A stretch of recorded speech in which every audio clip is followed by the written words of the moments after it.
The listings sounded ordinary. Feed the cat, water the plants, collect the post. I didn't realize I was stepping into someone else's disappearance. I found the house-sitting job on a website called Trusted House Sitters, though I'm not sure how much trust was really involved. The couple, the Hendersons, lived in a sprawling Victorian semi in Hampstead and needed someone to look after their cat while they spent 6 weeks touring New Zealand. The pay was decent, £400 a week plus free accommodation. And I desperately needed both the money and somewhere to stay after my landlord decided to sell up. The Hendersons seemed pleasant enough when we met.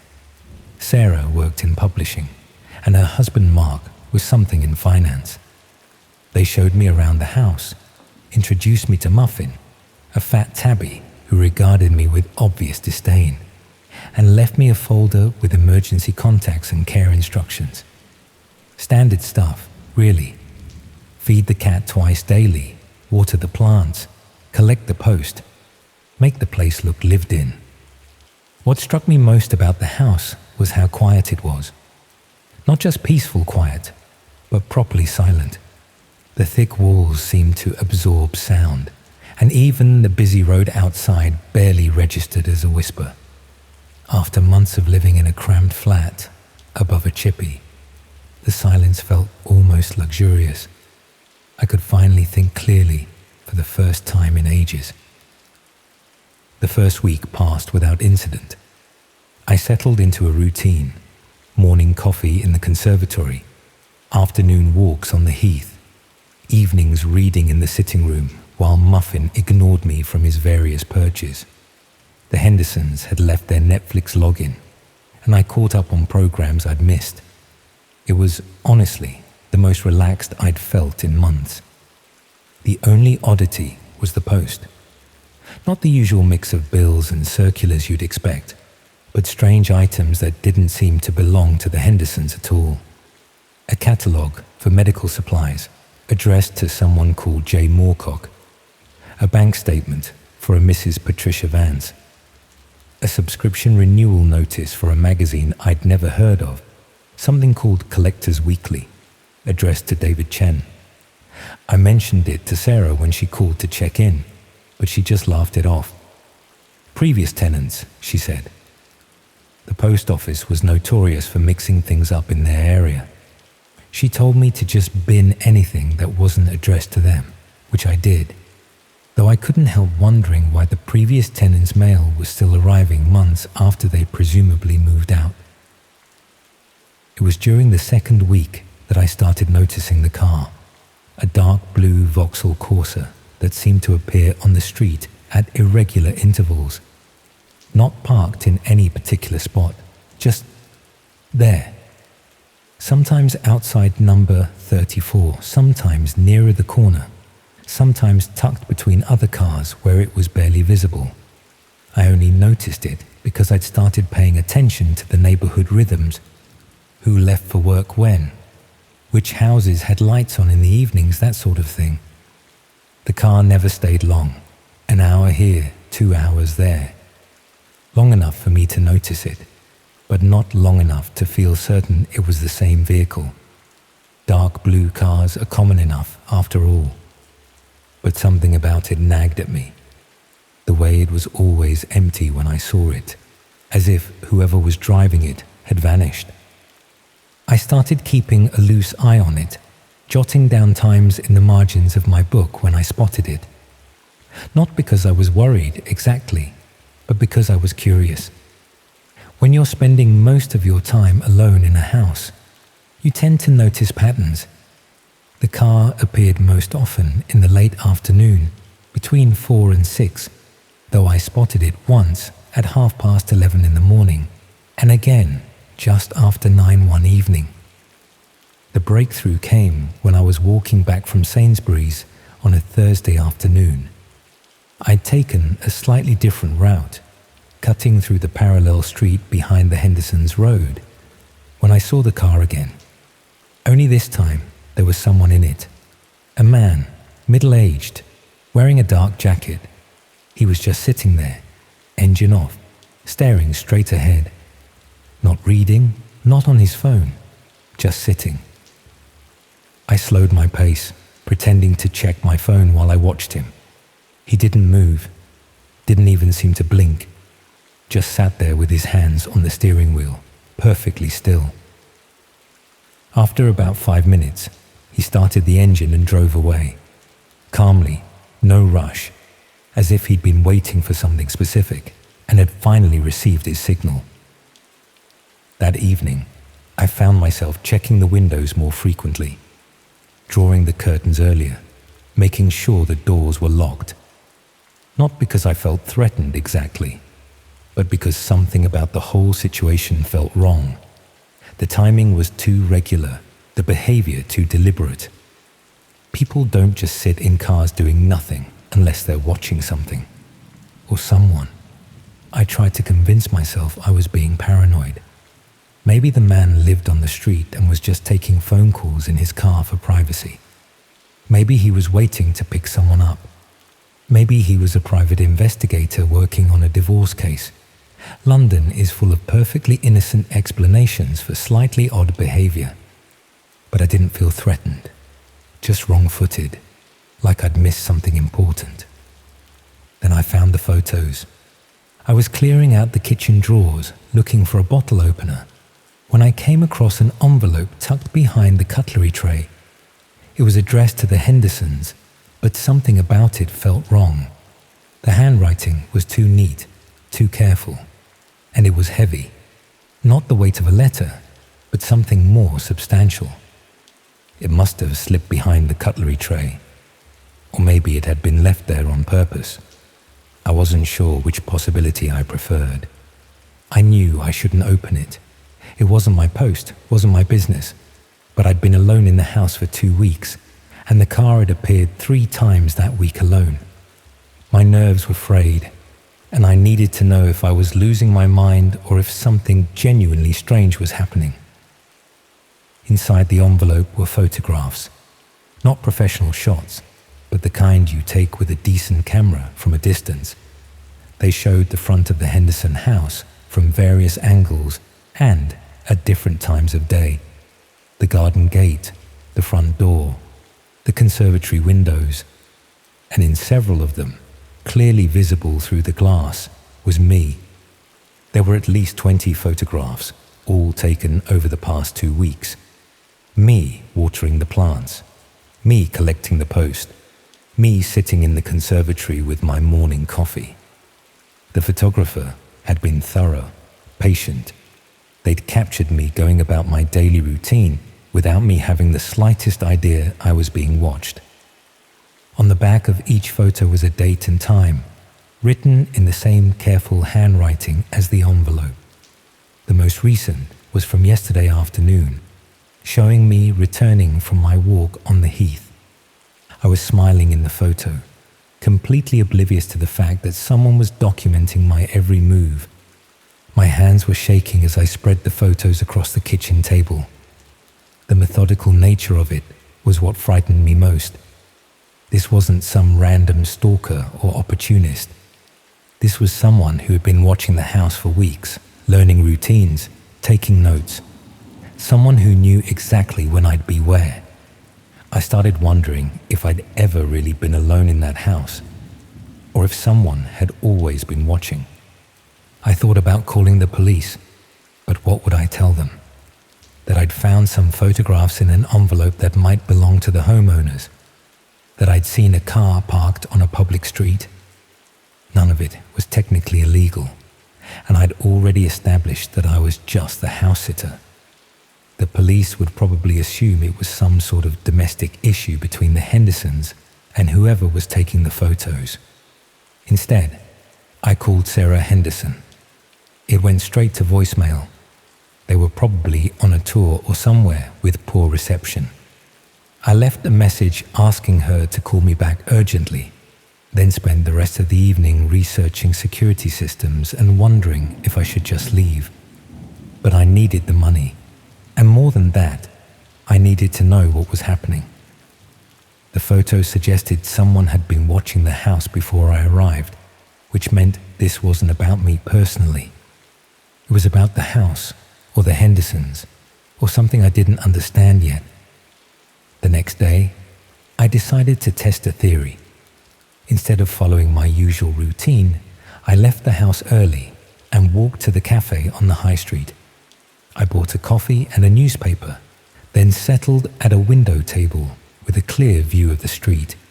If someone was watching the house, they'd have to drive past to get there. I didn't have to wait long. At 10 minutes past 3, the dark blue Corsa drove slowly past the cafe. I couldn't see the driver clearly, but I could see enough to confirm it was the same man from before. He was alone, driving carefully, his attention focused on something ahead of him. I waited 5 minutes, then walked back towards the house via a circuitous route. As I turned onto the Henderson Street, I saw the car parked 3 houses down from number 47. The engine was off, but I could just make out the silhouette of the driver still sitting behind the wheel. This time, I was ready. I brought my phone, and I took photos of the car from behind a hedge, the number plate, the make and model, the general shape of the driver. If nothing else, I'd have evidence that someone was watching the house. As I approached the front door, I could feel eyes on me. Not paranoia this time, but the genuine physical sensation of being observed. I fumbled with the keys, hyper-aware of every movement, every gesture. The feeling didn't fade until I was inside with the door locked behind me. That evening, Sarah Henderson finally called me back. She sounded tired and slightly irritated, as if I'd interrupted something important. When I told her about the photos in the car, there was a long pause. "Photos?" she said finally. "What kind of photos?" I described them in detail, the angles, the timestamps, the careful documentation of my routine. Another pause, longer this time. "Claire," she said, and her voice had changed. Gone was the casual friendliness from our previous conversations. "Listen carefully. You need to leave that house. Tonight." "Leave? Why? What's going on?" She knew. That much was clear. The line went dead before I could ask any more questions. I tried calling back, but it went straight to voicemail again. I stood in the hallway, holding the phone, trying to process what had just happened. Sarah's tone had been urgent, almost frightened. Whatever was happening, she knew about it. The photos, the car, the mysterious post. It was all connected to something I didn't understand. Part of me wanted to follow her advice and leave immediately. But another part, the part that had been made redundant and evicted and generally pushed around by life, was angry. I deserved to know what was going on. I deserved an explanation. I decided to wait until morning.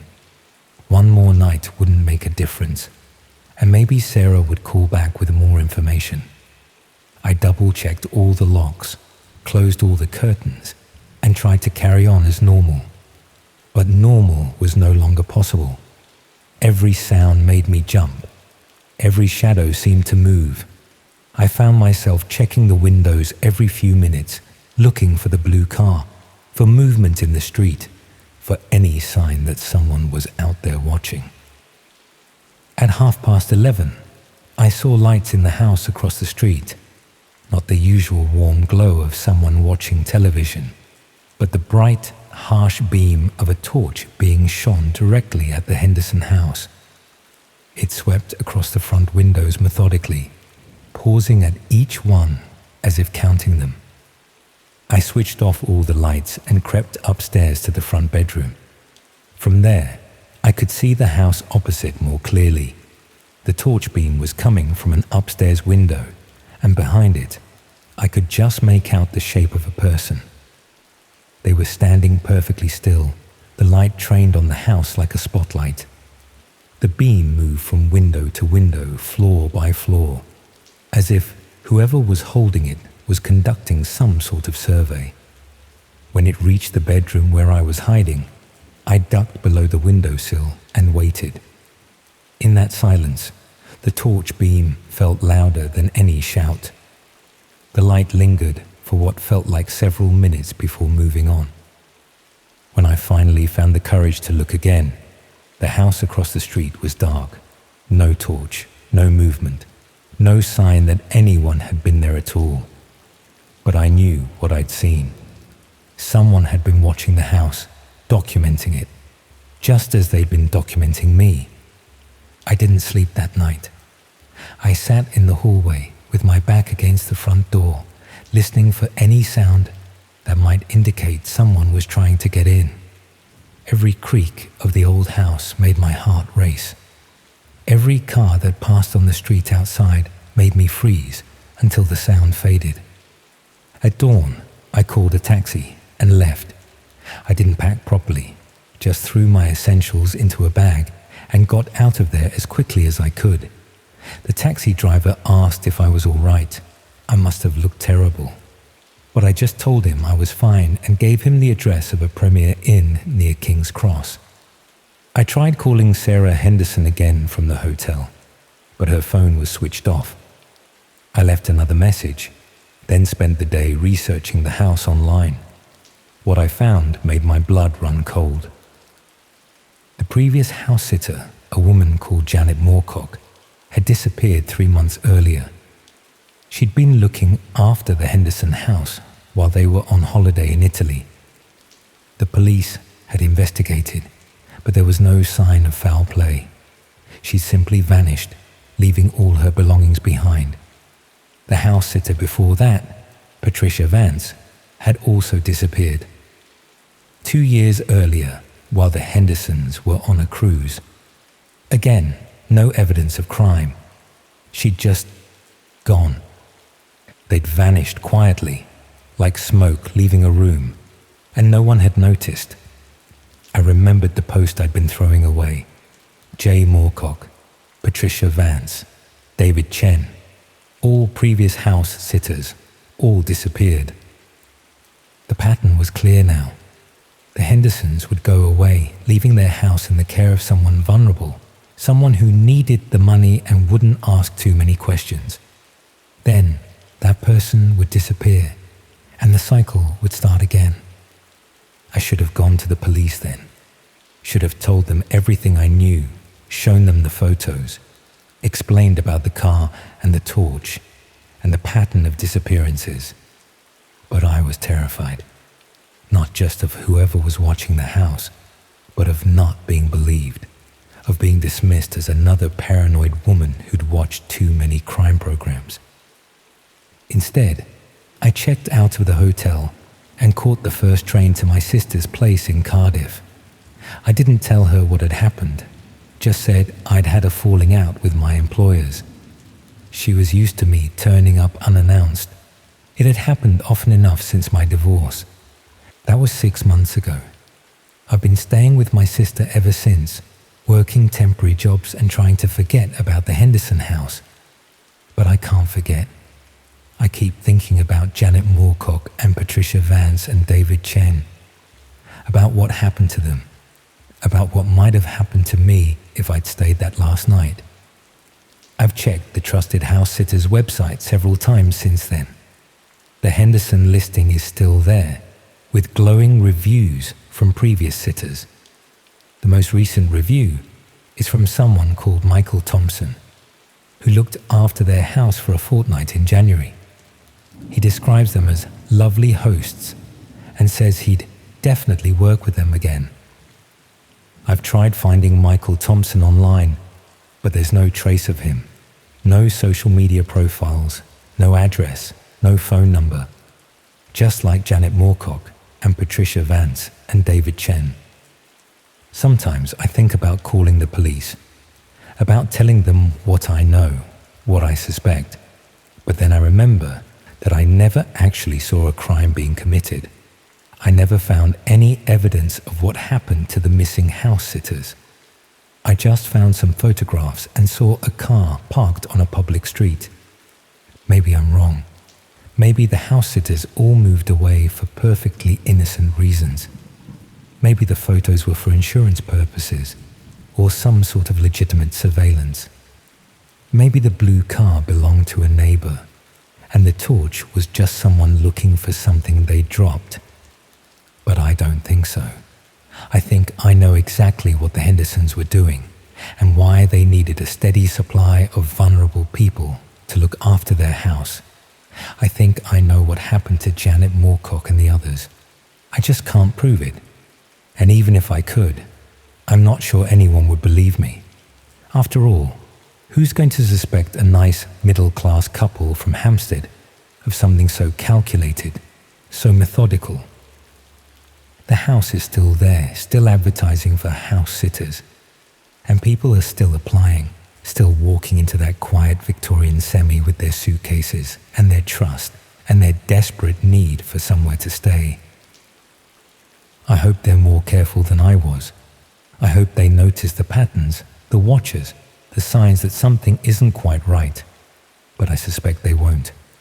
When you're desperate enough, you don't ask too many questions. I've checked the listing again recently. Now the ad lists them as the Harcourts. Different name, same house, same cat. The photos show the same conservatory, the same front door, the same quiet street. And somewhere in Hampstead, another house sitter has just arrived. I wonder if they've met the cat yet.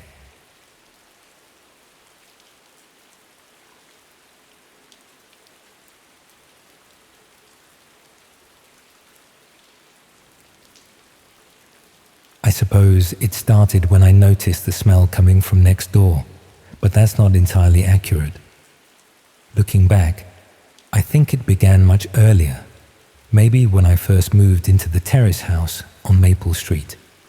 The estate agent had been keen to point out the lovely mature garden backing onto mine, but what she didn't mention was how the hedgerow between our properties had grown so thick you couldn't see through it at all. I'd been living there about 6 months when the redundancy came through. 23 years with the same insurance firm, and they gave me a packet of biscuits and a handshake. Sarah had already moved out by then, said she needed space, which apparently meant a flat in Brighton with her yoga instructor. So it was just me rattling around in a 3-bedroom house with a mortgage I could barely afford, and nothing but time to notice things I'd previously ignored. The smell was earthy at first, rich like compost or well-rotted manure. I assumed my neighbor was keen on gardening, though I'd never actually seen him working in his garden or caught so much as a glimpse of the man. The house next door was one of those Victorian terraces that had been converted into flats, and I'd assumed he lived in the ground floor unit based on the garden access. I knew he was there though. Late at night, I'd hear the soft scrape of a spade against earth, the gentle thud of soil being moved.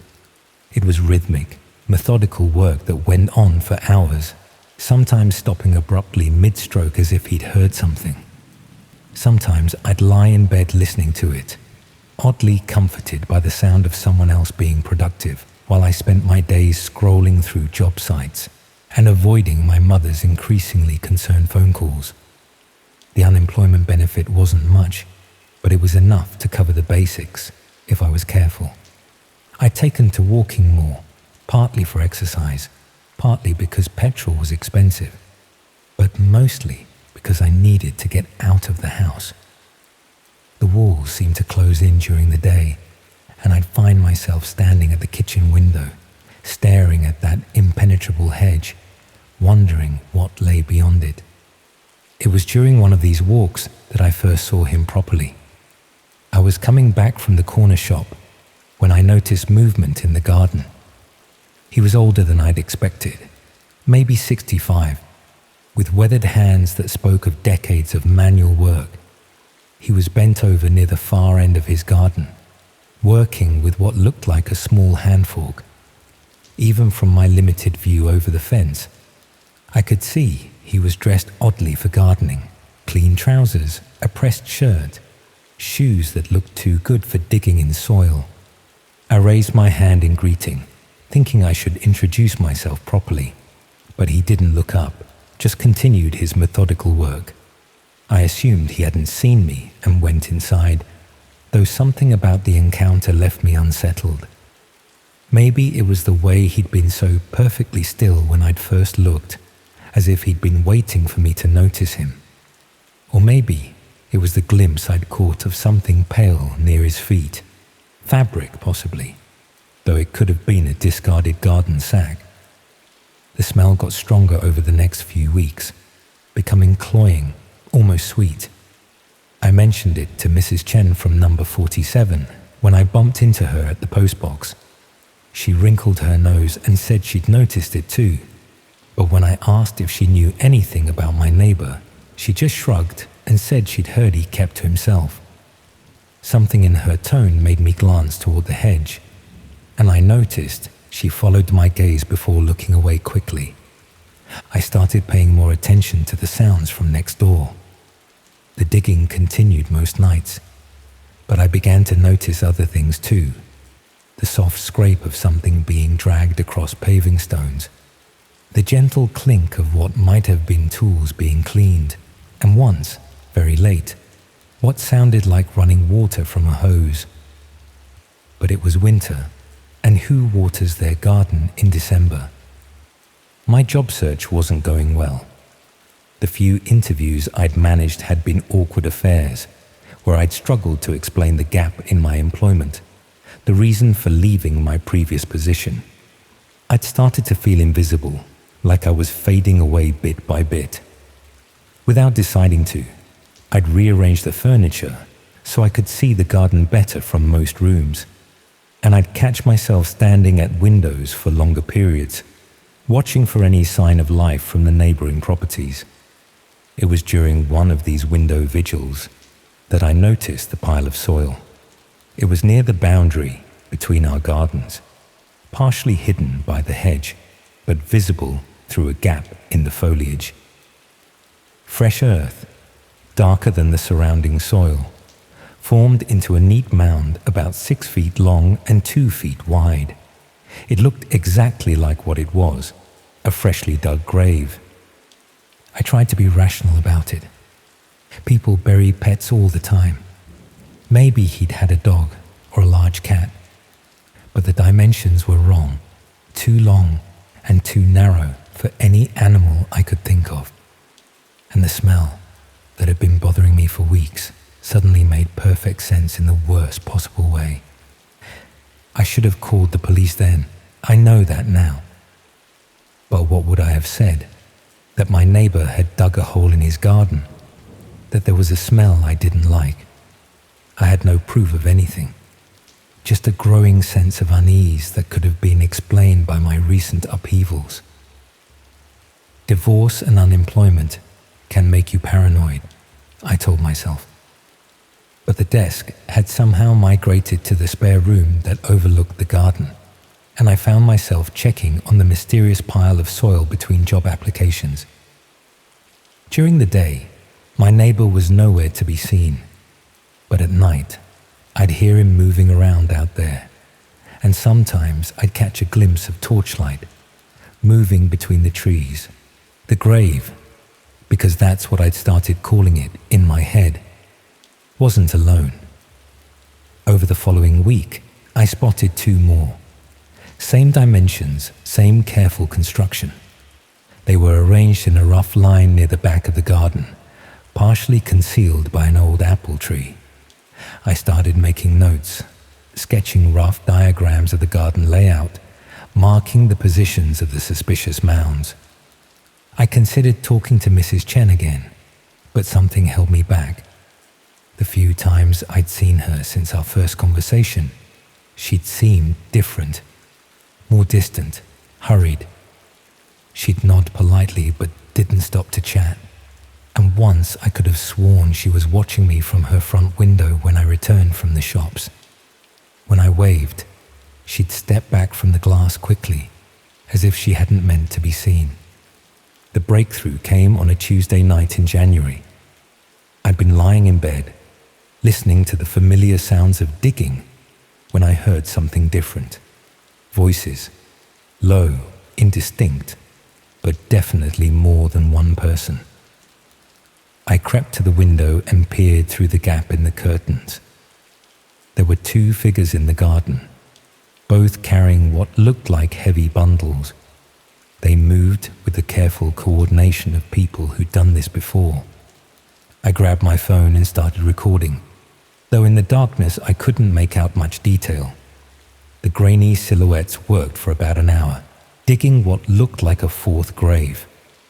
When they finished, they dragged their bundles to the hole and began filling it in.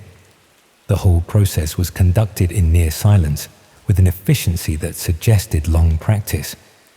I had evidence now: grainy footage of suspicious activity, detailed notes about the garden layout, and a growing collection of photographs taken through the hedge.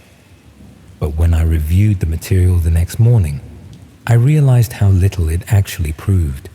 Two people burying something in a garden wasn't necessarily criminal.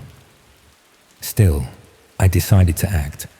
I called the police non-emergency number and explained my concerns. The woman who took my call was polite but clearly skeptical. She took my details and said someone would be in touch, but I could tell she was filing my report in the category of neighbor disputes and paranoid complaints. Days passed without any police contact. The digging continued, and I began to notice other things.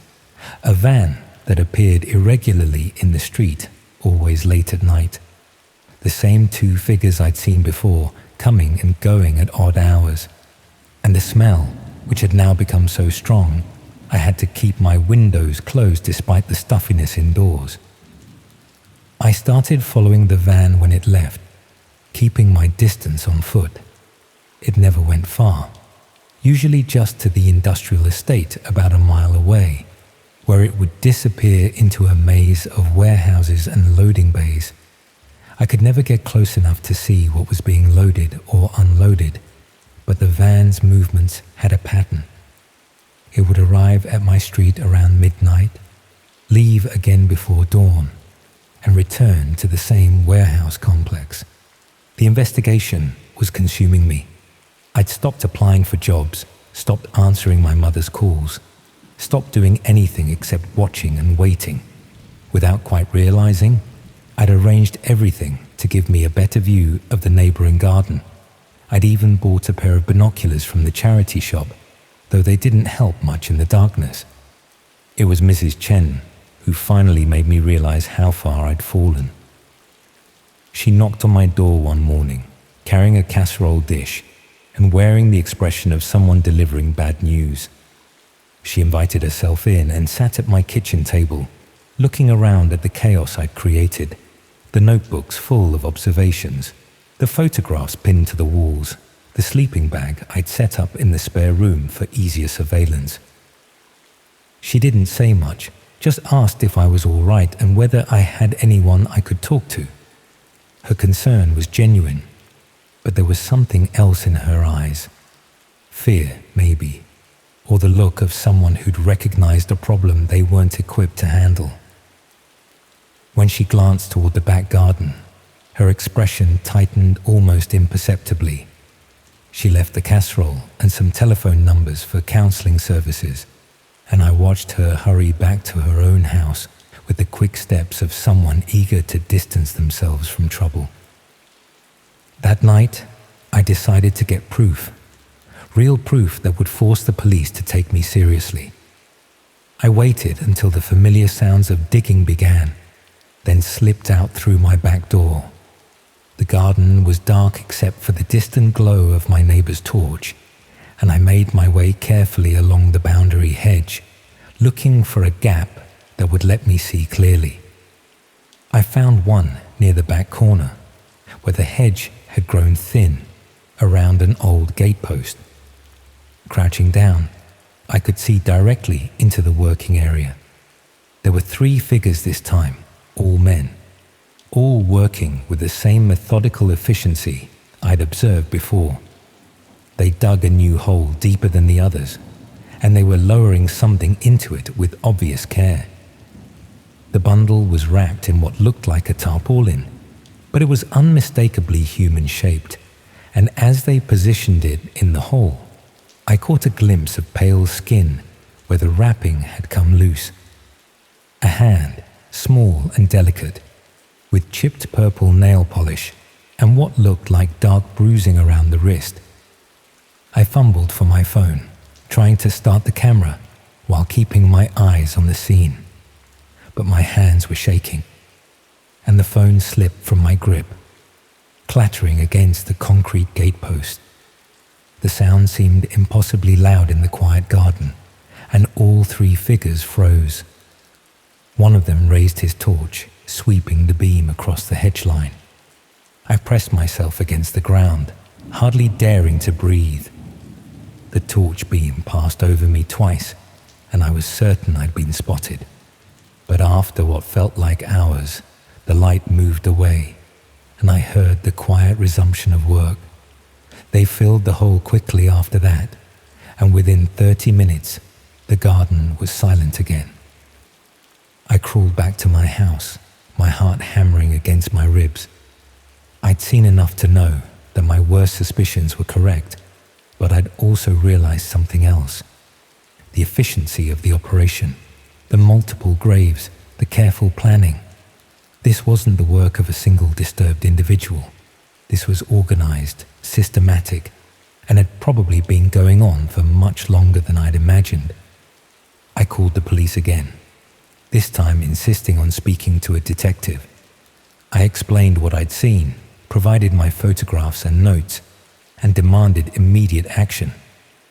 The officer who took my call was more attentive than the first one, but I could still hear the skepticism in his voice.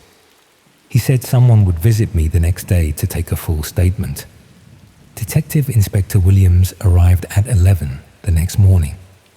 He was younger than I'd expected, with the kind of patient demeanor that suggested he'd dealt with plenty of anxious residents and neighborhood disputes. He listened to my story without interruption, examined my evidence, and asked thoughtful questions about what I'd observed. But when I led him to the back garden and showed him the gaps in the hedge, his expression changed. He spent a long time looking at the neighboring garden, taking notes and making phone calls. When he finally spoke, his voice was careful and professional. He explained that they'd been monitoring the property for some time as part of a wider investigation.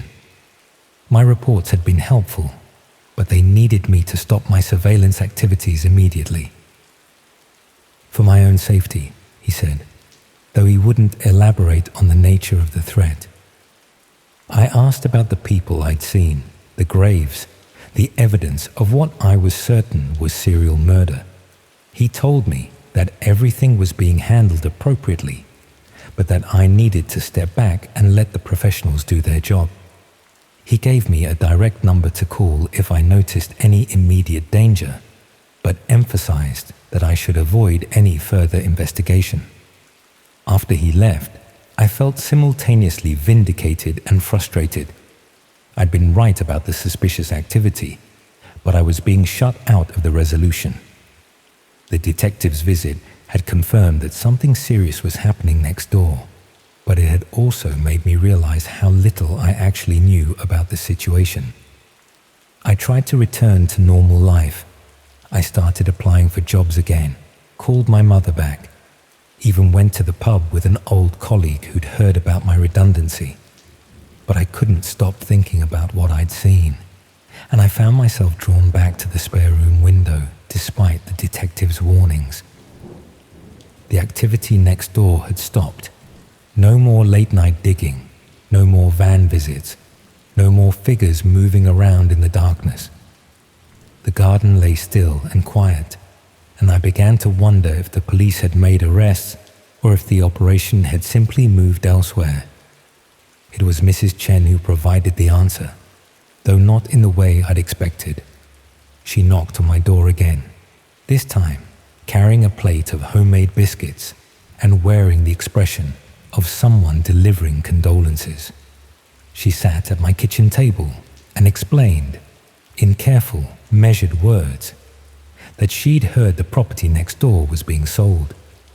The current tenant, she said, had left quite suddenly, There'd been some trouble with the lease, and the landlord had decided to put the place on the market rather than deal with finding new tenants. The garden would probably be cleared and landscaped before any viewings, she added, glancing meaningfully toward the back of the house. I understood what she was really telling me. Whatever evidence had been buried in that garden would be gone soon, erased by landscapers who had no idea what they were disturbing.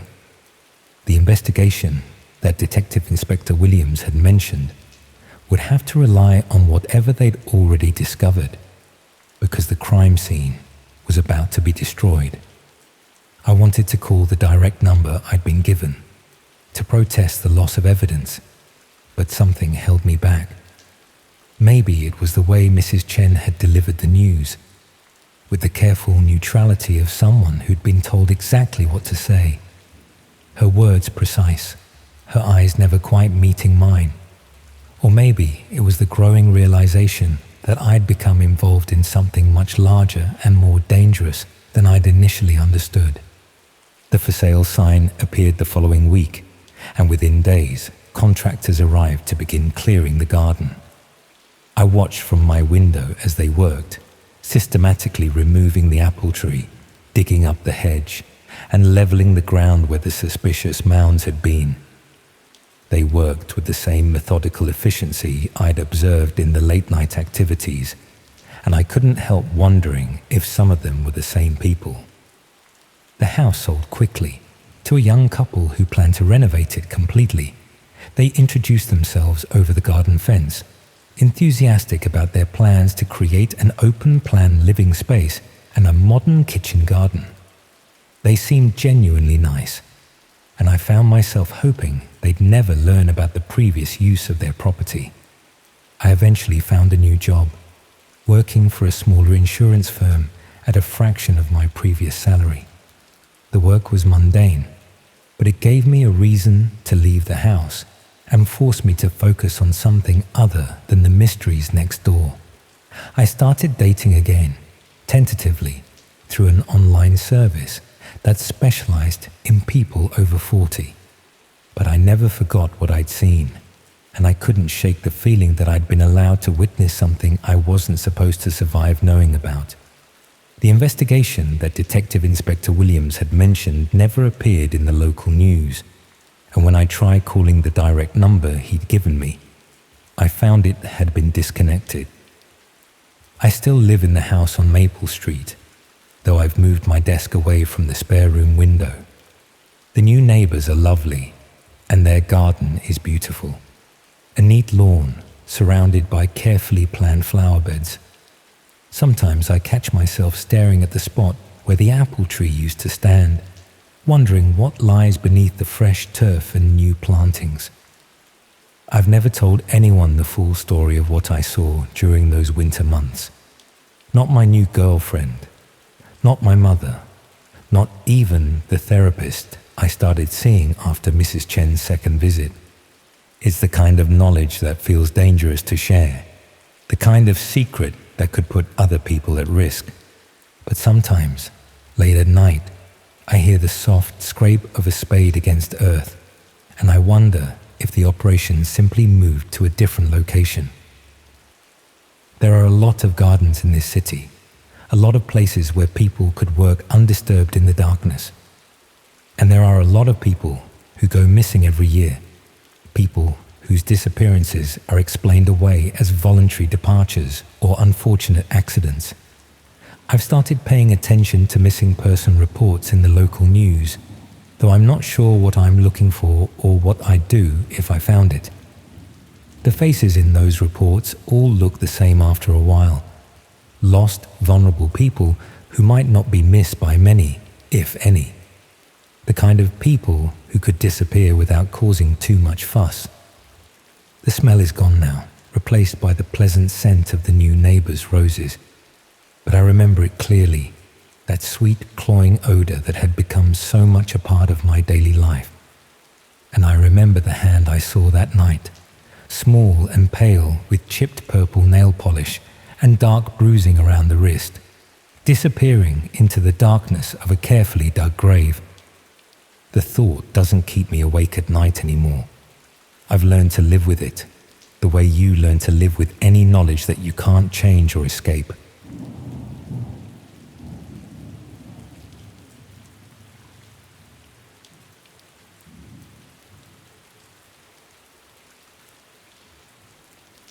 I didn't realize how little the previous owner had touched until I tried replacing the kitchen light fitting and found layers of old bulbs stacked one on top of the other. The house was part of a new development in what used to be farmland outside Gloucester. Not technically new, mind you. The buildings were about 15 years old, but new to me, and certainly newer than anything I could have afforded closer to the city centre. The previous owner, Mrs. Kellaway, had been in her 80s when she moved into sheltered accommodation. Her daughter assured me she'd been happy there, loved the modern conveniences, the community feel. What struck me first was how pristine everything looked. Not just clean, but untouched. The carpet still had that slightly chemical smell of new installations. The kitchen appliances bore no scratches or stains. Even the garden looked as though it had been maintained by someone who understood landscaping rather than someone who actually lived with plants. I'd been renting for 3 years since my marriage ended, and the idea of owning something again felt like stepping back into a life I'd nearly forgotten.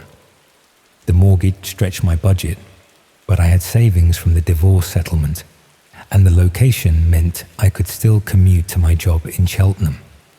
Perfect, really. Almost too perfect.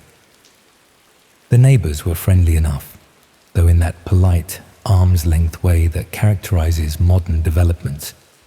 The Pritchards, to my left, had moved in around the same time as Mrs. Kellaway and seemed pleasant, but busy. The house to my right stood empty, had been empty for 6 months, according to Janet Pritchard. Something about the previous owners relocating suddenly for work. Moving in took longer than I'd expected, mainly because I kept discovering things Mrs. Kellaway had left behind. Not valuable things. Her family had been thorough about clearing out furniture and personal items, but odd remnants. Bottles of prescription medication shoved behind bathroom cabinets. Tins of food hidden in kitchen cupboards. Clothing bundled into the back of wardrobes. Most peculiar were the notebooks. I found them everywhere, tucked behind radiators, taped under drawers, even one sealed in a plastic bag inside the toilet cistern. They were all the same type. Small, spiral-bound, the sort you might use for shopping lists, and they were filled with Mrs. Kellaway's handwriting. At first glance, they appeared to be ordinary observations about daily life, weather reports, television programs, meal planning. But reading more carefully, I noticed patterns that seemed odd for someone in their 80s living alone in a quiet suburb.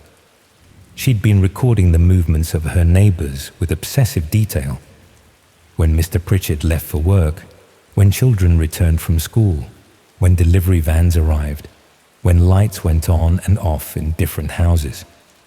The entries were time-stamped and dated, sometimes multiple times per day, stretching back several years. Some entries included nervous additions in the margins, watching me again, and why same time every day? More strange was her apparent fascination with the construction work that had been ongoing in the development. She documented every phase of construction, from contractor arrivals to utility installation. She seemed particularly interested in the excavation work, noting when diggers appeared, what they were doing, how long they stayed. I might have dismissed it as the harmless hobby of someone with too much time on her hands, except for the tone of the entries. They weren't curious or neighbourly. They were fearful. Phrases like, "They're back again and digging deeper this time and need to keep watching," appeared frequently. Whatever she'd been observing, it had worried her. The notebooks covered a period from about 2019 until early 2024, just before she'd moved out. The final entries were increasingly erratic, the handwriting shakier, the observations more fragmented. The last entry I could find was dated 3 days before the estate agent said she'd moved into care. It consisted of a single sentence repeated 15 times. "They know I've been watching." I considered contacting her daughter to return the notebooks, but something held me back. Perhaps it was curiosity about what had frightened an elderly woman enough to hide written records around her house. Perhaps it was the growing sense that Mrs. Kellaway had been trying to leave a message for whoever came after her. Either way, I decided to see if I could understand what she'd been so worried about. The first thing I noticed was how quiet the development became after dark. The silence after dark wasn't natural. It felt prepared, as though it was waiting for something. During the day, there were signs of normal life. Cars in driveways, children playing, the sounds of televisions and radios. But once the sun set, the estate felt abandoned. I started keeping my own observations, partly to see if I could replicate Mrs. Kellaway's concerns, partly because I found the routine oddly comforting. Working from home meant I had plenty of opportunity to watch the rhythm of the neighborhood, and what I saw began to match her notes with uncomfortable accuracy. I told myself it was curiosity, but some part of me knew I was slipping into the same obsessive rhythm I'd seen in her notes. The Pritchards followed exactly the same schedule every day. Mr. Pritchard left at 7:15 a.m. and returned at 6:30 p.m. Mrs. Pritchard took their daughter to school at 8 a.m. and collected her at 3:15 p.m. They had groceries delivered every Thursday at 2 p.m., received post on Tuesdays and Fridays, and put their bins out every Sunday evening. This level of routine might not have seemed unusual, except that it never varied. Not once in the 6 weeks I'd been watching. No sick days, no late meetings, no social engagements that disrupted the pattern. Even on weekends, their activities followed a rigid schedule that Mrs. Kellaway had documented precisely. The same applied to other houses where I could observe residents. The elderly couple 3 doors down walked their dog at exactly 9 a.m. and 4 p.m. every day. The young professional in the corner house left for his morning run at 6:30 a.m. and returned at 7 a.m. without fail. The family with teenagers across the street had dinner at 6 p.m. sharp, visible through their kitchen window every single evening. It was as though the entire development operated according to some invisible timetable that everyone had agreed to follow. Even the delivery vans and service vehicles arrived with clockwork precision that seemed to transcend normal scheduling. I began to understand Mrs. Kellaway's fear. This wasn't how real communities functioned. Real people had chaos in their lives, emergencies, spontaneous decisions, variations in routine. What I was observing felt more like a carefully choreographed performance than genuine residential life. The construction work that had so interested Mrs. Kellaway was still ongoing, though at a reduced scale. A crew appeared every few weeks to work on the remaining undeveloped plots at the edge of the estate. They arrived in unmarked white vans, worked with unusual efficiency, and left without the normal mess and disruption you'd expect from building sites. I decided to take a closer look. The active construction was happening about a quarter mile from my house, in a section that would eventually hold another dozen homes. Access was supposed to be restricted, but the temporary fencing had gaps that were easy to navigate if you knew where to look. What I found didn't match any construction project I'd ever seen. The excavation was far deeper than you'd need for house foundations. Some of the holes went down 8 or 10 feet, with careful shoring and what looked like ventilation systems. The soil that had been removed was being loaded into lorries and taken away, rather than redistributed around the site. And the work wasn't following the pattern you'd expect for residential development.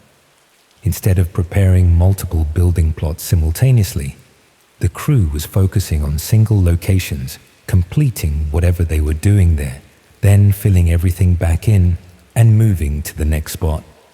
I watched them work for several hours from a distance, and the process seemed less like construction than like careful excavation and burial. More unsettling was what I found when I examined the areas they'd already completed.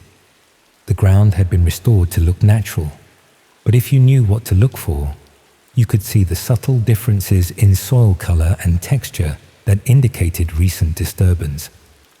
Some sections had been marked with small metal stakes that were nearly invisible unless you were specifically searching for them.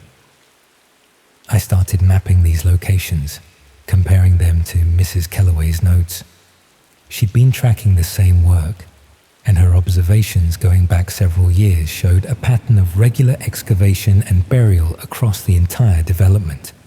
Not just in the undeveloped areas, but in the spaces between existing houses, in gardens, even under what were now roads and pavements.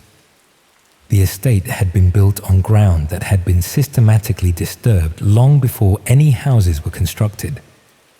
Mrs. Kellaway's final entries started to make sense. She'd been watching the same crews, the same methodical process of digging and burying for years. She'd seen them working at night, using equipment that seemed designed for discretion rather than efficiency, and she'd started to worry that whatever they were doing, they'd noticed her watching. I found myself checking the windows more often, particularly after dark. The development's oppressive nighttime silence felt different now that I understood it might be artificial. If the residents were following prescribed routines, if their lives were being managed rather than lived, then anything could be happening in the spaces between their scheduled activities. The breakthrough came when I discovered Mrs. Kellaway's final hiding place. I was replacing a broken tile in the bathroom when I noticed something odd about the wall behind the toilet. What looked like solid plaster was actually a carefully disguised panel that could be removed.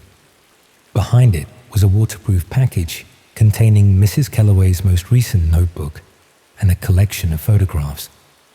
The photos were taken at night, using what must have been a camera with excellent low-light capabilities.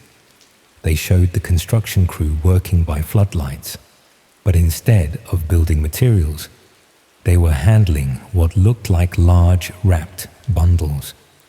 The bundles were being lowered into the deep excavations with systematic care, then covered with layers of soil and concrete. The final photograph showed something that made my hands shake. One of the bundles had partially unwrapped during transport, revealing what was unmistakably human remains. Not recent remains. The bones were old, yellowed, completely skeletal, but human nonetheless. Mrs. Kellaway's last notebook contained only a few entries, but they painted a picture that explained everything I'd observed. The development wasn't built on former farmland. It was built on what had once been a cemetery, though not an official one.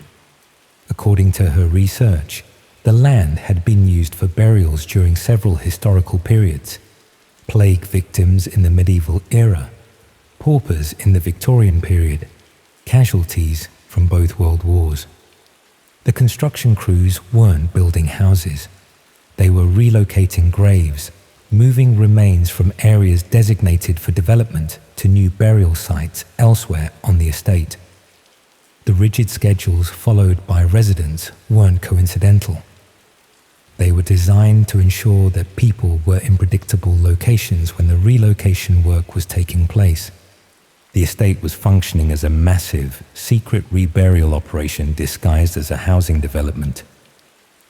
Mrs. Kellaway had worked out that she was living in a carefully managed community designed to provide cover for the systematic movement of hundreds, possibly thousands, of historical burials. The residents weren't just neighbors. They were unwitting participants in concealing one of the largest archaeological cover-ups in modern British history. Her final entry explained why she'd hidden the evidence instead of going to the authorities. She'd tried contacting the local council, the police, even heritage organizations. But the development had all the proper permissions, all the necessary approvals. Every official she'd spoken to had assured her that the construction was legitimate and regulated. Either the cover-up went all the way to the top, or the people behind it were skilled enough to have created perfect documentation for an entirely fictional project. Mrs. Kellaway had realized that speaking out would only identify her as a threat to be managed. I spent 3 days reading and rereading her notes, studying the photographs, trying to decide what to do with the information. Part of me wanted to follow her example and keep quiet. I had a mortgage to pay, a life to rebuild. Getting involved in conspiracy theories and archaeological scandals wasn't going to help with either. But another part of me couldn't ignore what I'd learned. If Mrs. Kellaway was right, then hundreds of people had been buried and reburied without their family's knowledge or consent. Historical remains were being treated like inconvenient rubbish, moved around to suit commercial development. I decided to do some research of my own. What I found in local archives confirmed Mrs. Kellaway's worst fears. The land had indeed been used for burials across several centuries, but there was no record of any official exhumation or relocation project. The planning applications for the housing development made no mention of archaeological concerns or historical significance. More disturbing, I found evidence that similar developments were being built across the country, all by the same consortium of companies, all on land with historical burial significance. The pattern was too consistent to be coincidental. It felt like I was living in the middle of a systematic program to erase historical burial sites by disguising them as modern housing estates. The question was what to do about it. Mrs. Kellaway had tried official channels and been ignored or dismissed. Going public would require evidence I didn't have and expertise I lacked. Even if I could prove what was happening, the legal and financial implications would be enormous. I started to understand the genius of the operation. By creating functional communities with real residents, the developers had made it almost impossible to expose the truth without destroying the lives of innocent people who'd invested their savings in homes that might be built on illegal foundations. My house, my neighbors' houses, possibly the entire estate could be deemed uninhabitable if the burial relocation was proven to be unauthorized. Property values would collapse, mortgages would become worthless, families would face financial ruin. The people behind this had created a situation where exposing them would cause more harm than protecting them. I realized I was facing the same choice Mrs. Kellaway had confronted. Keep quiet and live with the knowledge, or speak out and risk everything. The decision was made for me when I found the note slipped under my door. But first, there was the incident with Mrs. Pritchard. I decided to skip my usual afternoon walk and was reading in the garden when she appeared at the fence, ostensibly checking on her roses. "Lovely day for staying in," she said, though her smile seemed practiced. "I noticed you didn't go out at your usual time." "Just felt like a change," I replied, though something in her tone made me uneasy. "Oh, routine is so important, don't you think? Especially in a new place. Helps everyone feel secure." She'd gone back inside after that, but I'd felt watched for the rest of the afternoon. The next morning, the note appeared. It was written in the same careful handwriting I'd seen in Mrs. Kellaway's notebooks, but the paper was fresh, the ink recent. The message was simple. We know you have her notes. We know you've been to the construction site. We know you understand what you've seen. You have two choices. Follow Mrs. Kellaway to sheltered accommodation, or follow the same schedule as your neighbors. Choose wisely. They'd been watching me just as they'd watched her. My research, my late-night photography, my exploration of the building site, all of it had been observed and catalogued. I wasn't discovering their secret. I was being allowed to discover it, managed through the same process that had controlled Mrs. Kellaway. I looked out my kitchen window at the Pritchards' house, where the lights went on at exactly 6 p.m., as they did every evening. Mrs. Pritchard was visible in the kitchen, preparing dinner with the same mechanical precision I'd observed for weeks. For the first time, I wondered if she knew she was following a script, if any of them knew, or if they'd all made the same choice I was being offered, trading freedom for security, spontaneity for safety. The note was unsigned, but it didn't need to be. I understood the terms clearly enough. Tomorrow, I would begin following the same rigid schedule as my neighbors. I would stop taking photographs, stop exploring, stop asking questions. I would become part of the performance that concealed the truth about what lay beneath our neat suburban streets. Or I would find myself in sheltered accommodation, just like Mrs. Kellaway, with a carefully constructed medical history that explained my sudden need for professional care. I've written this account tonight while I still can. I've hidden it the same way Mrs. Kellaway hid her notebooks, in the hope that whoever moves into this house after me will be curious enough to look behind the perfect facade. The development is expanding. More houses, more families, more people who think they're buying into a normal suburban dream. They don't know they're helping to bury the past, literally and figuratively. Tomorrow morning, I'll get up at exactly 7 a.m., just like Mr. Pritchard. I'll have breakfast at 7:30, just like Mrs. Chen. I'll start work at 9 a.m., just like everyone else. And if someone new moves into the empty house next door, I'll make sure they understand the importance of routine, of predictability, of not asking too many questions about what's buried beneath their garden. After all, that's what good neighbors do.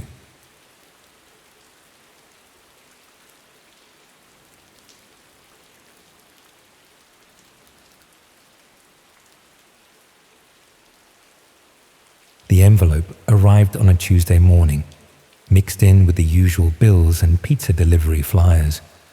No return address, just my name written in careful block letters across cream-colored paper. Inside was a single sheet with a web address I didn't recognize, and a handwritten note that said, "You've been selected. Access granted for 48 hours." I teach secondary school history in Manchester. Nothing particularly exciting about my life. I mark papers, attend staff meetings, and spend most evenings planning lessons about the Industrial Revolution. The most rebellious thing I'd done recently was staying up past midnight to finish a Netflix series, so this mysterious invitation felt completely out of place. My first instinct was to throw it away, probably some marketing scam or university prank. But something about the quality of the paper, the deliberate handwriting, made me hesitate. I'd been feeling increasingly disconnected from the world lately, going through the motions of teaching the same curriculum year after year. Maybe it was curiosity, or maybe it was just boredom, but I found myself typing that web address into my browser that evening. The page loaded to a simple login screen. No company logo, no explanation of what the site was for. Just 2 empty fields asking for credentials I didn't have. I tried a few obvious combinations, my email, my name, various passwords, but nothing worked. After about 20 minutes of failed attempts, I gave up and went to bed. The next morning, another envelope was waiting. This time, it contained a username and password, along with a brief message. Time sensitive. Content updates regularly. Viewing ends Thursday midnight. I should have been more suspicious. Normal websites don't send login details through the post, especially not with such cryptic messaging. But there was something intriguing about the whole setup. In my world of lesson plans and parent-teacher conferences, this felt like the beginning of something different. That evening, I logged in successfully. The site looked like a basic video streaming platform, similar to YouTube but with a much cleaner interface. There were maybe a dozen video thumbnails visible, each showing what appeared to be empty rooms filmed from security cameras. The titles were just numbers and letters that didn't seem to follow any pattern. I clicked on the first video. It showed a small, windowless room with concrete walls and fluorescent lighting. There was a single chair in the center and what looked like professional camera equipment mounted around the space. The stream was live, according to a small indicator in the corner, but nothing was happening. Just an empty room with harsh lighting. After a few minutes of watching nothing, I tried another video. This one showed a similar setup, but with different camera angles. Same empty chair, same concrete walls, same sense that I was looking at something I probably shouldn't be seeing. The quality was surprisingly good for what appeared to be hidden camera footage. I spent about an hour clicking through different streams, all showing variations of the same thing. Empty rooms with professional lighting and camera setups. Some had additional equipment I couldn't identify. Metal fixtures attached to the walls, strange contraptions that looked almost medical. The whole thing felt like I was browsing security footage from some kind of experimental facility. What bothered me most was how normal it all seemed. These weren't grainy amateur recordings. The lighting was professional, the camera work was steady, and everything had the polished look of a legitimate production. But legitimate productions of what? I noticed that some videos had viewer counts, usually showing between 5 and 20 people watching at any given time. There were also chat functions, though most of the rooms I looked at had empty chat windows. In one stream, I saw a few messages, but they were in languages I didn't recognize and seemed to be discussing technical aspects of the video quality. By the third evening, I developed a routine of checking the site after dinner.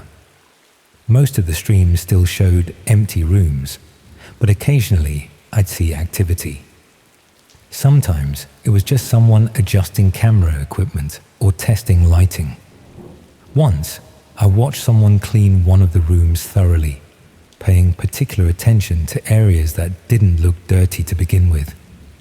The pattern started to become clear around the end of my first week of access. The rooms weren't always empty. Late at night, usually after 11, some of the streams would show people entering the spaces. They were always alone, and they never seemed comfortable being there. I told myself these were probably just art installations or experimental film projects. The internet is full of strange performance art, and this could easily be some kind of interactive theatre piece. The people I saw looked like they were participating in something, even if that something wasn't entirely clear to me. But there were details that didn't fit that explanation. The people in the rooms often appeared distressed in ways that seemed too genuine for performance. They would look directly at the cameras with expressions I couldn't quite interpret. Fear, confusion, pleading. If this was acting, it was remarkably convincing. More disturbing was the way the chat functions became active during these sessions. Viewers would send messages that appeared to be instructions or requests. I couldn't understand most of them, but the tone was clearly directive, and somehow the people in the room seemed to be responding to these messages, even though I couldn't see how they were receiving them. I started taking screenshots, telling myself I was just documenting something unusual I'd stumbled across. But really, I think I was trying to prove to myself that this was all somehow legitimate. If I could capture evidence of what I was seeing, maybe I could figure out what it actually was. The breakthrough came during my second week of access. I was watching a stream late one night when I recognized something in the background of one of the rooms. It was just visible at the edge of the camera frame, a distinctive brick pattern that I'd seen before. I teach at a Victorian-era school building, and those same bricks are throughout our basement levels. The school was built in the same period as many buildings in Manchester, so it wasn't necessarily significant. But the pattern was very specific, and seeing it made me start paying closer attention to other architectural details in the streams. Over the next few days, I noticed other familiar elements, a particular style of electrical conduit that was common in older buildings around the city, window frames that matched the ones in my own flat, small details that suggested these rooms weren't in some far-off location, but possibly somewhere quite close to where I lived and worked. The most unsettling realization came when I recognized a person in one of the streams.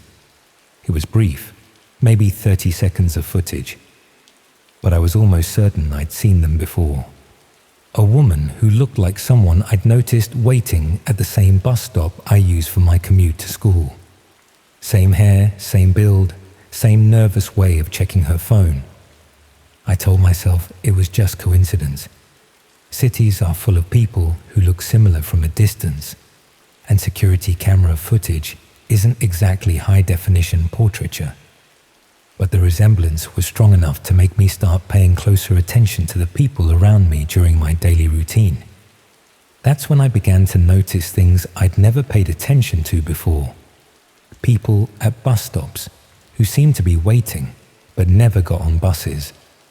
Individuals who appeared in multiple locations throughout my usual routes, always alone, always looking slightly out of place. I started keeping a mental note of faces, and patterns began to emerge. There was definitely a connection between the people I was seeing in my neighborhood and the people appearing in these online streams. Not everyone, and not all the time, but enough overlap to make me certain this wasn't happening in some distant location. This was local. The realization should have made me stop watching. Any reasonable person would have closed their browser and tried to forget about the whole thing. But I found myself checking the site more frequently, trying to gather more evidence, trying to understand how such a system could operate so close to normal life without anyone noticing. I started varying my routes to work, taking different buses, shopping at different stores. Partially because I was curious to see if the pattern of familiar faces would continue, but also because I was beginning to feel like I might be being watched myself. The paranoia wasn't entirely unfounded. About 3 weeks into my access period, I received another envelope. This one just contained a photograph, a picture of me sitting at my desk at school, taken from outside the building through a window. No message, no explanation, just proof that whoever was running this operation knew exactly who I was and where to find me. I should have gone to the police at that point, but what would I have told them? That I'd been watching mysterious live streams that might be connected to missing persons, that I'd received anonymous mail and felt like I was being followed. I had no concrete evidence of any actual crimes, just a growing collection of screenshots and a growing sense of unease. Instead, I became more careful about my online activity. I started watching the streams less frequently, and when I did log in, I made sure to clear my browser history immediately afterward.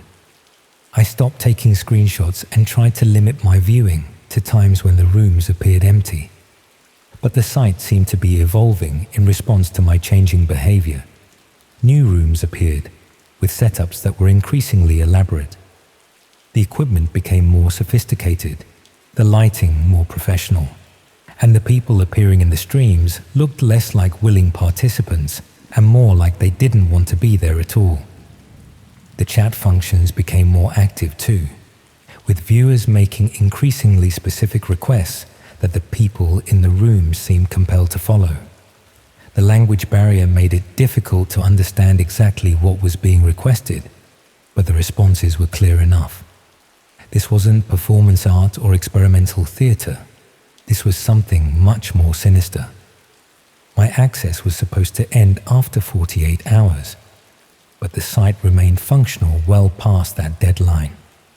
I began to suspect that the initial time limit had been a test of some kind, a way to gauge my level of interest and commitment.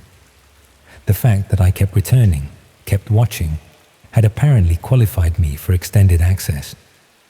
With extended access came new features. I could now see viewer statistics for each room, tracking how many people were watching at any given time. The numbers were higher than I'd expected. Some streams had hundreds of viewers during peak hours. There were also geographical indicators showing where viewers were connecting from, and I was disturbed to see clusters of activity centered around major cities throughout the UK. This wasn't some small-scale operation run by a few individuals. The infrastructure required to support this many concurrent streams, the coordination needed to manage multiple locations, the technical sophistication of the platform. This was a significant criminal enterprise with resources and reach I hadn't initially understood. I started researching missing person reports for Manchester and surrounding areas, trying to see if I could find any correlation with the faces I'd been seeing in streams. The results were more disturbing than I'd expected. There were dozens of recent disappearances, mostly people who lived alone or had limited social connections, people whose absence might not be noticed immediately, or whose disappearance might be attributed to voluntary relocation or lifestyle choices. The pattern wasn't obvious at first, but after several weeks of comparing faces and dates, connections began to emerge. People who'd been reported missing were later appearing in streams, sometimes weeks or months after their disappearance. The timing suggested a systematic approach to recruitment, if that's the right word for what was happening. I realized I needed to document what I was seeing more systematically. I started keeping detailed records, dates, times, room numbers, descriptions of the people and activities I observed. Not because I had any clear plan for what to do with this information, but because I felt like someone needed to be keeping track. The documentation process made me more aware of just how organized this operation was. There were clear schedules for when different rooms would be active, regular maintenance periods, even what appeared to be staff shifts for the people operating the cameras and equipment. This wasn't chaotic or improvised. It was running like a business. That business model became clearer when I discovered the payment system. Hidden in the site's code were references to premium access levels, private session bookings, and custom content requests. Viewers weren't just passive observers. They were paying customers with specific preferences and the ability to influence what happened in the rooms. I never paid for anything myself, but I could see enough of the system to understand how it worked. Regular viewers could purchase credits that allowed them to make requests during streams. Higher-tier memberships provided access to private sessions and direct communication with the people managing the rooms. The most expensive option appeared to be something called selection services, though I never saw enough detail to understand what that meant. My extended access began to feel less like a privilege and more like a trap. I was seeing too much, learning too much about an operation that clearly went to great lengths to remain hidden. The photograph of me at school hadn't been a friendly reminder. It had been a warning. I tried to stop checking the site, but found myself drawn back repeatedly. Part of it was morbid curiosity. but part of it was a growing sense of responsibility. I was possibly the only person outside the organization who understood the scope of what was happening. If I didn't document it, who would? That sense of responsibility became more urgent when I started recognizing more people from my daily life appearing in streams. A woman who worked at the coffee shop near school. A man who lived in the flat above mine. People who had been part of my routine, my normal world, suddenly appearing in those concrete rooms with their professional lighting and their paying audience. The most chilling realization was that these disappearances weren't random. There was a selection process, a way of identifying and targeting people who fit specific criteria. And somehow, my own behavior, my regular viewing, my documented interest in the streams had potentially marked me as either a customer or a candidate. I don't know which possibility frightens me more, that I might be seen as someone willing to pay for access to more extreme content, or that I might be seen as someone who would make suitable content myself. Both options suggest that my weeks of passive observation haven't been as invisible as I'd assumed. My access to the site ended abruptly last week. I tried logging in with my usual credentials, but the page just showed an error message. I tried the original web address from the first envelope, but it led to a standard page not found error.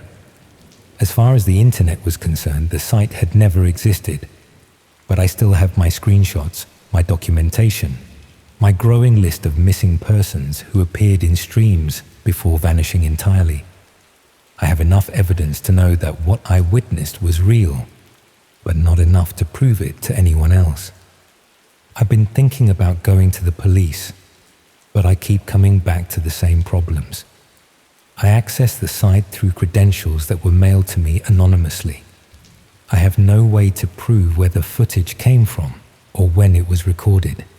Most importantly, I have no way to prove that the site itself ever existed. Without the ability to show investigators the actual streams, my documentation just looks like an elaborate fiction. Screenshots can be faked, missing person reports are publicly available information, and my claims about recognizing local people would be impossible to verify. The smart thing would probably be to forget about the whole experience and go back to my normal routine of teaching and marking papers. But I can't shake the feeling that the operation is still running, still selecting people from the same neighborhoods where I live and work. And I can't stop wondering if my own name is now on some list, if my weeks of watching have qualified me for a different kind of participation. I've been more careful about my routines lately, varying my schedule and staying aware of who might be watching me. But I know that if this organization is as sophisticated as it appeared to be, my precautions probably aren't enough to keep me safe. The worst part is the uncertainty. I don't know if I'm in actual danger or if I'm just paranoid after weeks of watching disturbing content. I don't know if the people I recognized in streams are actually missing, or if I'm seeing patterns that don't exist. I don't know if the whole experience was real, or if I've somehow convinced myself that something fictional was actually happening. What I do know is that I received those envelopes for a reason, and that reason probably wasn't random selection. Someone identified me as a suitable viewer, someone who would watch without reporting, someone who would become invested enough in the content to keep coming back. They were right about that much. I did keep watching, and I'm still thinking about what I saw. But I suspect they miscalculated what I would do with that information, or how I would react to learning that the operation was happening so close to my own life. I hope I'm wrong about all of this. I hope the streams were staged, the missing people are safely living new lives elsewhere, and my paranoia is just the result of too much isolation and too many late nights staring at disturbing footage. But I don't think I'm wrong, and I don't think this story has an ending yet.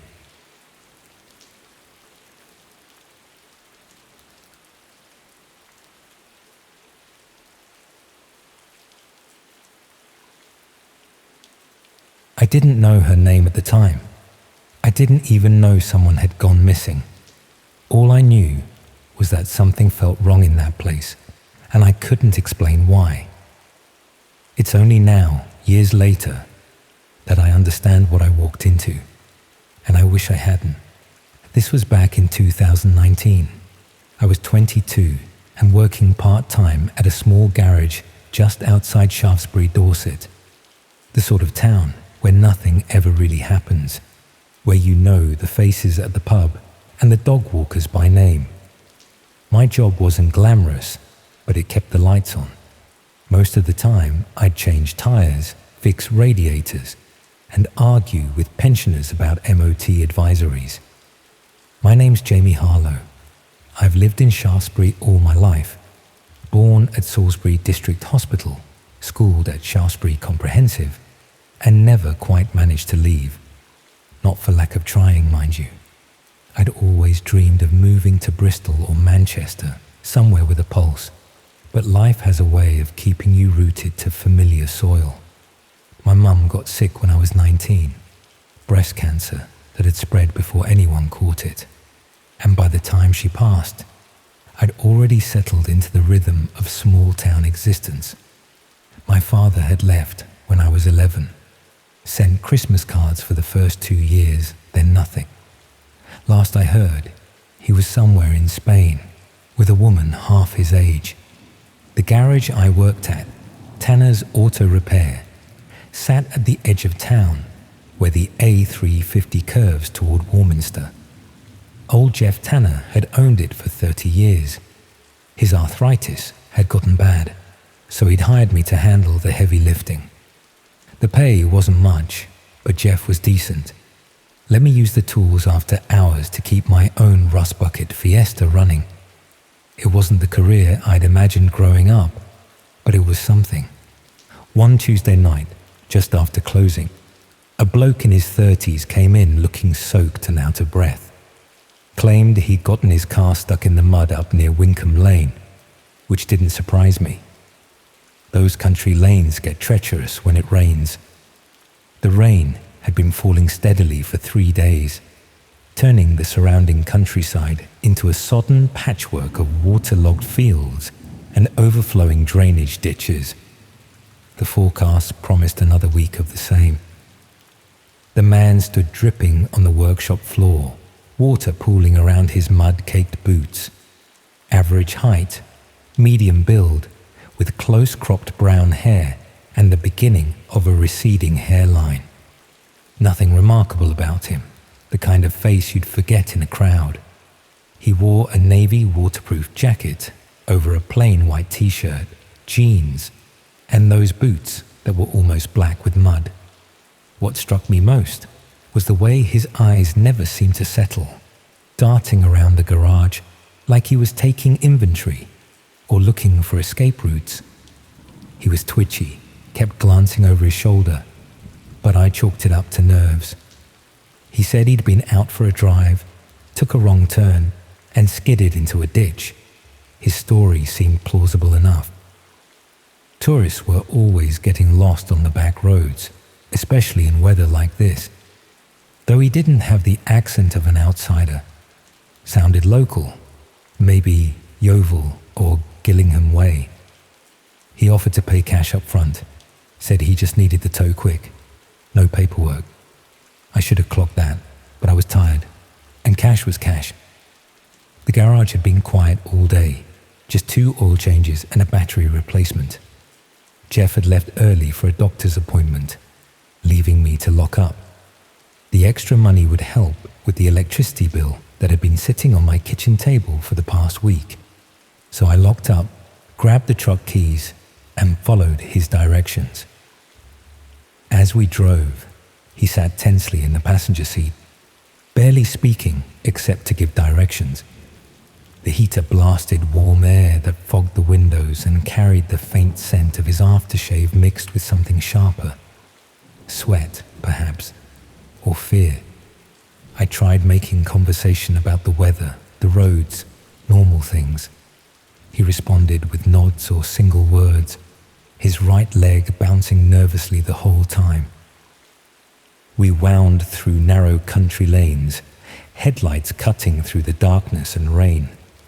The wipers struggled to keep the windscreen clear as we passed ancient hedgerows and the occasional farmhouse, windows glowing warmly against the night. He directed me off the main road onto a dirt track I'd never noticed before, despite having lived in the area my whole life. It was pitch black by the time we got to the spot. I could barely make out his car, an old Vauxhall Astra, half sunken in the muddy verge beside what looked like an abandoned cottage. The headlights illuminated the scene in stark relief. The car tilted at an angle, front wheel buried to the axle in mud. The cottage beyond, a dark silhouette against the night sky. He asked me to back up and hook the winch, which I did while he stood off to the side, fidgeting with his phone like he couldn't wait to get away. The rain had eased to a light drizzle, but the ground was saturated, sucking at my boots as I worked. The tow truck's engine rumbled, vibrating through the damp air as I positioned it carefully, trying not to get stuck myself. The headlights cast long shadows across the scene, transforming ordinary shapes into something more sinister. I noticed the cottage more than anything. It was old, covered in ivy, windows boarded up, but not completely. Looked like no one had lived there for decades. The stone walls had weathered to a mottled grey, and half the slate roof had caved in on one side. A sagging wooden fence encircled what might once have been a garden, now overgrown with brambles and nettles. But the oddest thing was the faint glow from inside, like someone had lit a fire. I remember thinking, why would anyone be lighting a fire in a place like that? Then I saw it. A small twisted bit of fabric lying near the front steps. Looked like part of a blouse, torn at the seams. There were muddy footprints too, leading from the car to the door and back again. Rain had partially washed them away, but the pattern was clear. Someone had been going back and forth. I didn't want to jump to conclusions, but something about the scene didn't feel right. I asked the bloke if he'd been in the cottage, just casual-like. He said no, just got stuck and needed out. But his voice wavered. His eyes wouldn't meet mine, instead fixing on a point somewhere over my left shoulder.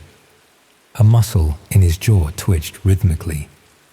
The silence between us stretched uncomfortably as I hooked up the tow cable to his car. The only sounds were the engine's idle, the light patter of rain, and the occasional distant hoot of an owl. No traffic noise reached us here. We could have been the only two people left in the world. When I started pulling his car out, I noticed the back seat was soaked and the passenger floor was caked in mud. And not just mud, it looked darker, like something else had stained the matting. I'm not saying it was blood. I didn't test it or anything, but I know what I saw. A rusty smear across the light grey carpet. I'd seen similar stains at the garage when people cut themselves on sharp metal and dripped before they realized. He kept rushing me, saying he had a newborn at home and needed to get back. This detail stuck with me later, the casual mention of a baby, like he was trying to humanize himself. I hooked the tow, pulled the car free, and watched as he jumped in and sped off without even waiting for a receipt. The tail lights disappeared down the lane, leaving me alone in the darkness, with just that strange cottage for company. The rain picked up again as I packed away the equipment. Thunder rumbled in the distance, and for a moment, I thought I heard something else. A sound from the cottage, a creak or a sigh, like old timbers settling. I told myself it was nothing, just the wind or my imagination working overtime, but I couldn't shake the feeling of being watched. I drove back to the garage, locked up the tow truck, and headed home to my small flat above the old bakery on the high street. Sleep didn't come easily that night. Every time I closed my eyes, I saw that cottage, the torn fabric, the strange stain in the car. Something wasn't right, but I couldn't piece it together. Not yet. The next day, I couldn't shake the feeling.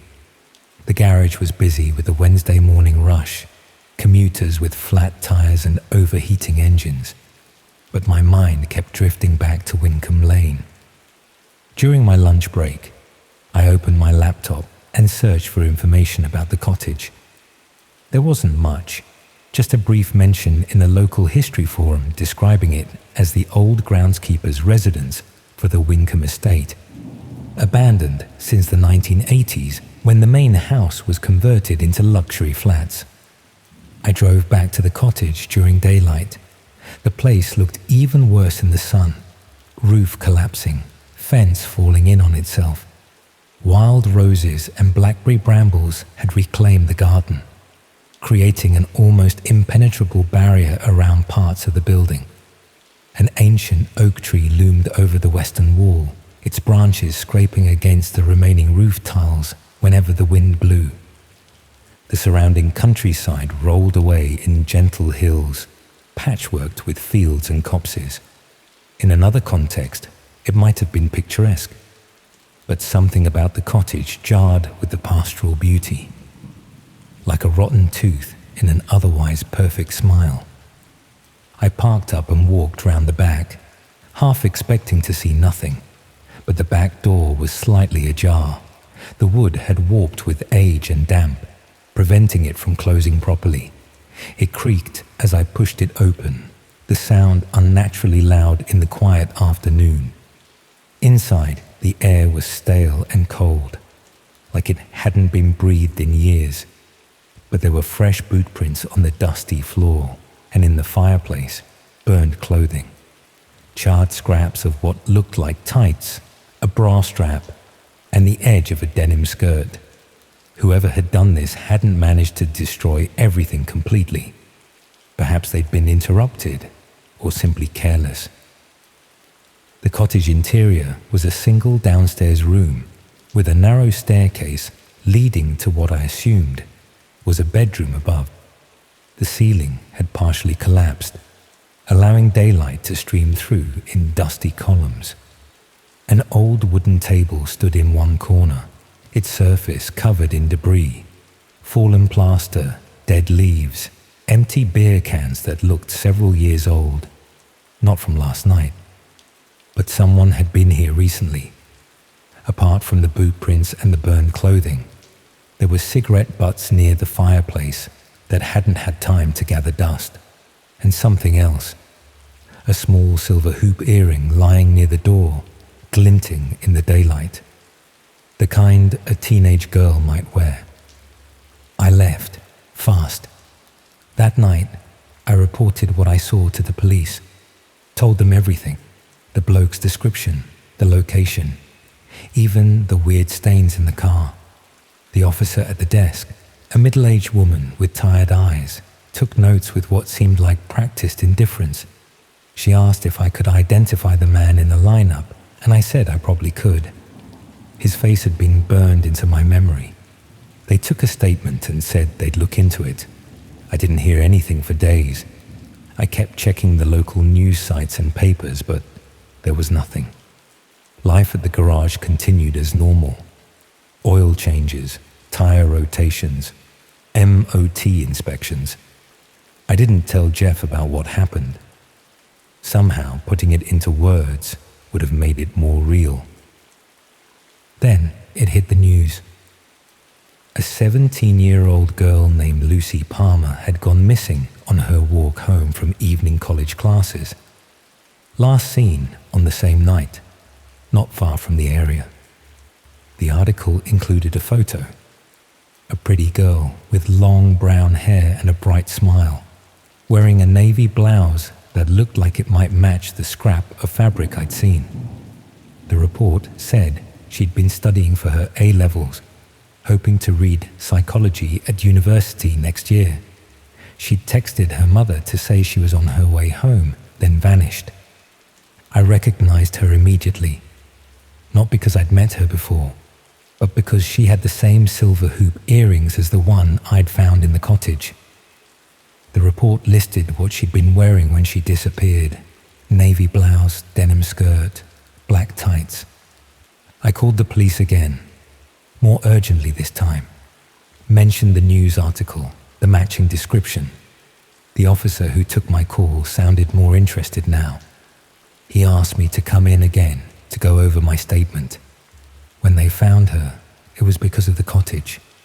They searched it, found blood in the fireplace, some of her clothes buried under the floorboards, and eventually her body, dumped in a covered well just behind the property, bound, tortured, and killed. The well had been hidden by overgrown bushes, its wooden cover rotten but still intact enough to conceal what lay beneath. According to the forensic team, she'd been dead before being placed there. Small mercy, though that was.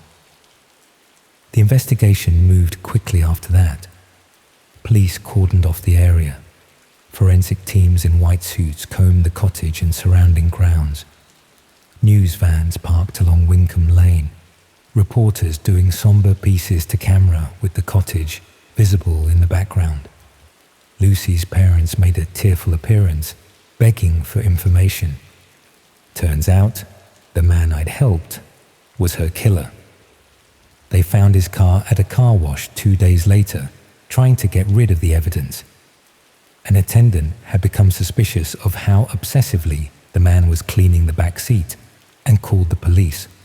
By then, my description had been circulated to local officers. When police matched the boot print in the cottage to the shoes in his flat, they brought him in. His name was David Rowley, 35, wife, 2 kids, no prior record. Worked as an IT technician at a secondary school in Warminster. Not the one Lucy attended, thankfully. Just a normal bloke on the surface. His wife was devastated, according to the papers. They'd been married for 10 years, had a 6-year-old daughter, and the newborn son he'd mentioned to me, just 8 weeks old. Neighbors described them as the perfect family. Quiet, friendly, always willing to lend a hand. No one had suspected a thing. During questioning, he cracked, admitted to everything, said he'd been having violent thoughts for years, claimed it all came to a head that night, that he lost control. He'd spotted Lucy walking alone as he drove home from work, offered her a lift because of the rain. She'd accepted, recognizing him vaguely as a school IT technician. But instead of taking her home, he'd driven to the cottage, a place he'd discovered while out walking months earlier, somewhere isolated, somewhere no one would hear her scream. I saw his mugshot on the news, same face, same nervous eyes, same man who handed me cash while a girl lay dead 20 feet away. In the harsh police station lighting, he looked simultaneously ordinary and monstrous. His eyes were vacant, as if whatever humanity had once existed inside him had been hollowed out. The details of what he did to Lucy emerged during the trial. Things I won't recount here, things that gave me nightmares for months afterward. The prosecution argued premeditation. He'd known about the cottage, had brought tools with him. The defense claimed temporary insanity, a psychotic break. But the jury wasn't convinced. How could they be, when he'd methodically cleaned his car, burned her clothes, hidden her body? He's in prison now, life without parole. They never found a clear motive, just some twisted, buried part of him that snapped. The closest thing to an explanation came from a prison psychologist who testified about violent fantasies that had festered for years, building pressure until reality and imagination blurred. I had to testify at the trial. Felt Lucy's parents' eyes on me the whole time, wondering if I could have saved their daughter, if I'd checked the cottage that night instead of the next day, if I'd detained the man somehow instead of helping him escape. Rational thoughts tell me There was nothing more I could have done. Lucy was already gone when I arrived at the scene. But rationality offers little comfort at 3 a.m. when sleep won't come. The media attention was overwhelming at first. Local reporters camped outside the garage, wanting the story of the man who'd unwittingly helped to kill her. National tabloids offered money for exclusive interviews. I refused them all. What could I say that wouldn't exploit Lucy's memory or her family's grief? Eventually, the news cycle moved on. A political scandal, a celebrity divorce, and suddenly Lucy Palmer was yesterday's tragedy. But Shaftesbury remembered. The town held a candlelight vigil in the market square. Hundreds came, standing silently as Lucy's favorite songs played through speakers. Her sixth form college established a scholarship in her name for students wanting to study psychology. Her parents, broken but dignified, thanked the community for their support. I went to the vigil but stayed at the back. Couldn't bring myself to approach Lucy's parents. What would I say? That I was sorry, that I wished things had been different. Empty words for an unbearable loss. In the months that followed, I found myself thinking about David Rowley almost as much as I thought about Lucy. What makes a man like that? He'd lived among us, shopping at the same supermarket, drinking in the same pubs, raising children. Had there been signs? Could someone have intervened earlier? Or are some people just born with something missing? Some essential piece of humanity absent from the start? I started having trouble sleeping. Nightmares plagued me. Visions of that cottage, of Lucy calling for help while I stood frozen outside. I'd wake drenched in sweat, heart hammering against my ribs. Jeff noticed the dark circles under my eyes, the way my hands sometimes shook. He suggested I talk to someone professional. I did, eventually. A therapist in Salisbury who specialized in trauma. Dr. Abigail Mercer, a soft-spoken woman with kind eyes and a gentle manner. She helped me understand that my feelings, the guilt, the anger, the fear, were normal responses to an abnormal situation. That I couldn't have known what was happening that night. That the responsibility lay with Rowley alone. But the sessions could only help so much. Some wounds don't heal cleanly. Sometimes I think back to that night.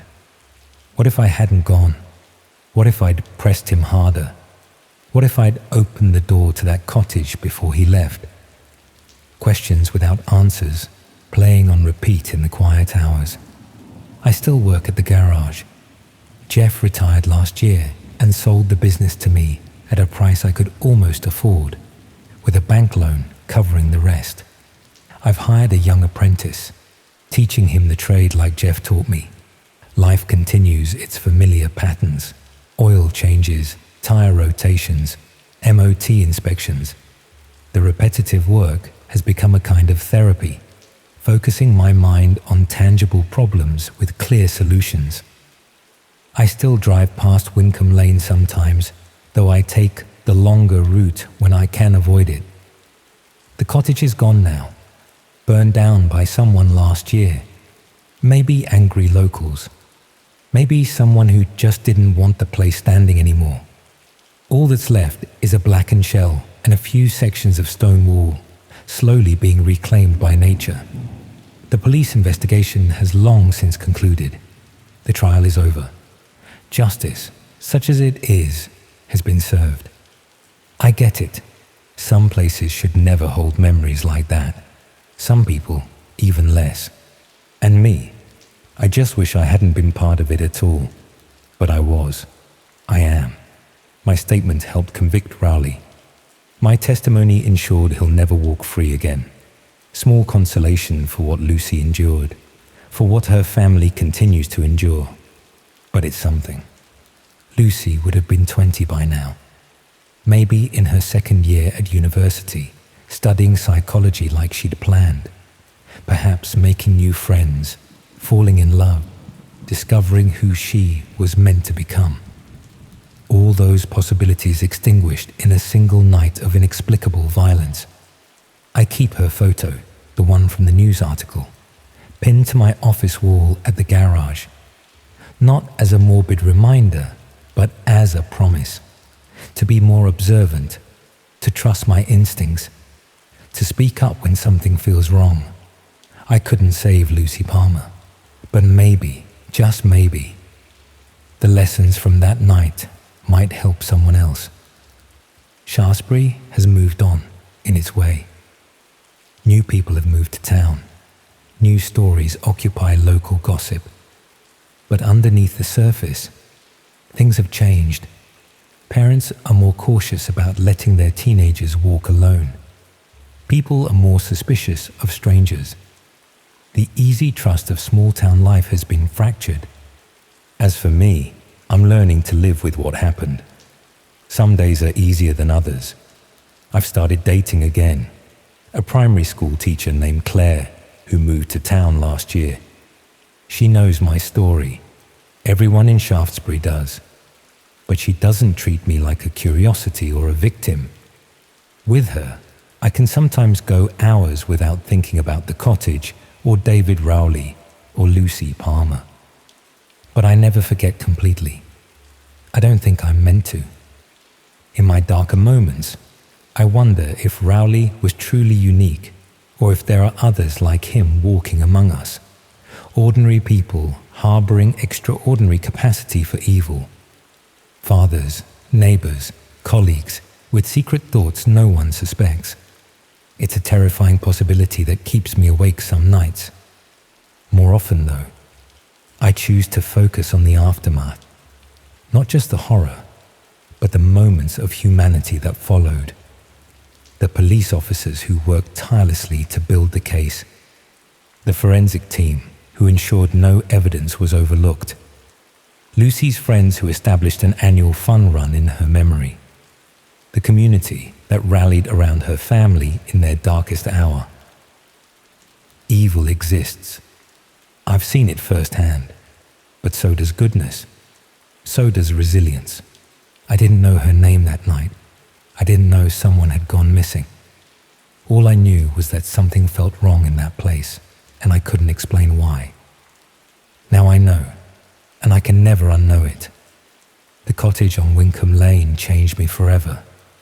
Not just what happened there, but the knowledge that ordinary lives can intersect with extraordinary evil in the most mundane circumstances.